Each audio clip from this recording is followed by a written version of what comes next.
Now, how bad could I be? I'm going to look at my remainder term.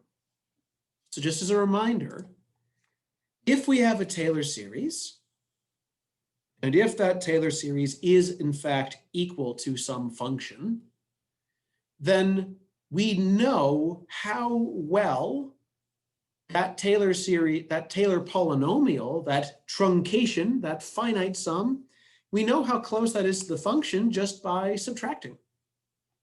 So this remainder term consists of all the higher powers of the variable x, because I subtracted off all the lower powers of x in the form of this polynomial. How can I estimate the difference between the actual value of the function and the value predicted by my approximation, the value predicted by my Taylor polynomial? Well, that's going to be controlled by the size of the remainder term. How can I measure that? Well, one way is just to ask a calculator to graph it for me, right? I can look at a picture of this remainder function and try to estimate the error, sure. Maybe the Taylor series that I've got ends up being an alternating series, and I actually know how good those alternating series can be when I approximate a function or approximate a number. How bad is the error? It's only as bad as the very next thing I would add up. Again, only if I have an alternating series. And then finally, I had this error estimate that I mentioned in a previous lecture. If the number n plus 1 derivative of the function is always less than or equal to the number m in absolute value, then this formula tells me how big the remainder term can get.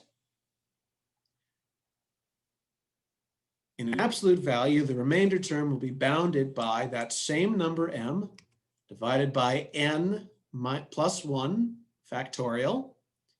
All of this times the absolute value of x minus the centering value a, all to the power n plus 1. So notice that this actually does tell me my error terms get bigger the farther away I am from the coordinate a. Just by this formula, right? My upper bound gets bigger when my x values are far away from a. So it makes sense that my approximation gets worse the farther away I get from a. So how can I use this in a practical situation? Let's say we've got a function, f of x is equal to the cube root of x. I want to approximate this function by a Taylor polynomial of degree 2. Well, I know exactly what those Taylor polynomials look like. All I have to do is calculate a handful of derivatives. But as a follow-up, I would like to know how close my approximation is to the actual value of taking the cube root. Polynomials are easier to compute than cube roots, but I do lose some accuracy. And I would like to know how much accuracy I lose. So let's calculate those derivatives first. So my original function is x to the power 1/3. And I am writing it as a power here, so I can use the power rule for derivatives. If my original function is x to the power 1/3, my first derivative is 1/3 x to the power negative 2/3. My second derivative is negative 2/9 x to the power negative 5/3.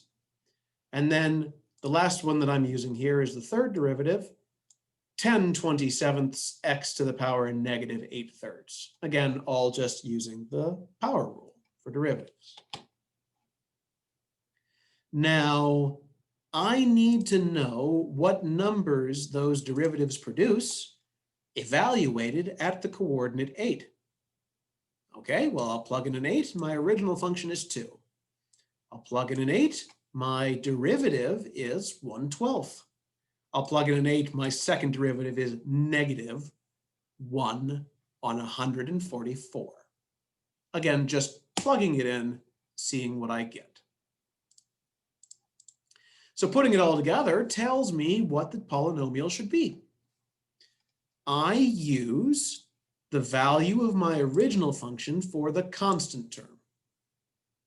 I use the value of my first derivative for the linear term, and I use the value of my second derivative for the quadratic term. I was told to stop at degree 2, so that's all I got to do. And once I put those numbers into the formula, this is the polynomial I get. My approximation to the cube root formula, the cube root function, is 2 plus 1/12 of the quantity x minus 8 minus 1 on 288 times the quantity x minus 8 all squared. Okay. So that's my approximation. How good is it? Because this Taylor polynomial is centered at 8, I expect this to be a good approximation close to 8 and a bad approximation the farther away I get. Let's try to quantify that error term. Well, the Taylor series doesn't alternate, so I can't use my alternating series ideas, but I can use that inequality for the remainder term, right? My remainders are going to be bounded above by this m. How do I get m? M is the largest that the absolute value of the third derivative can be, right? So this bound is in terms of absolute values.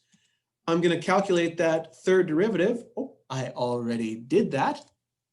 And I'm going to see what's the very largest that that function could be.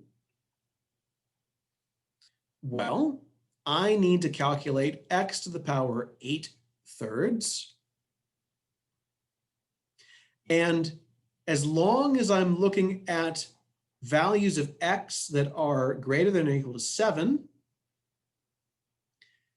x to the power 8/3 will be bigger than 7 to the power 8/3. So the third derivative, the number that I care about, has to be less than or equal to this fraction right here. The 10/27ths is staying the same, but I'm saying the 1 divided by x to the power 8/3 is going to be less than or equal to 7 to the power 8/3. Okay. So this gives me a value to use for that upper bound. My capital M is the number 0.0021.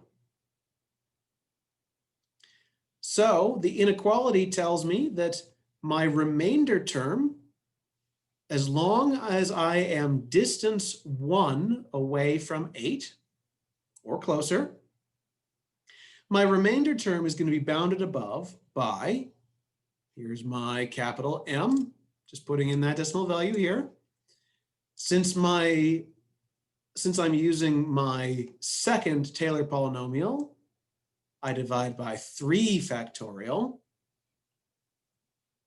And how far is x from the coordinate 8? It is distance 1 away or less. So here is my 1 to the power 3.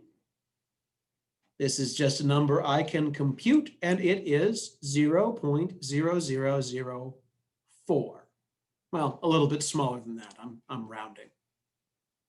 So as long as I have a number between 7 and 9, how far off is that number's actual cube root from this quadratic polynomial that I calculated? It's off by 0.0004 at worst. So I know I can trust the first 3 decimal places. I have a much easier time calculating a quadratic than I do a cube root.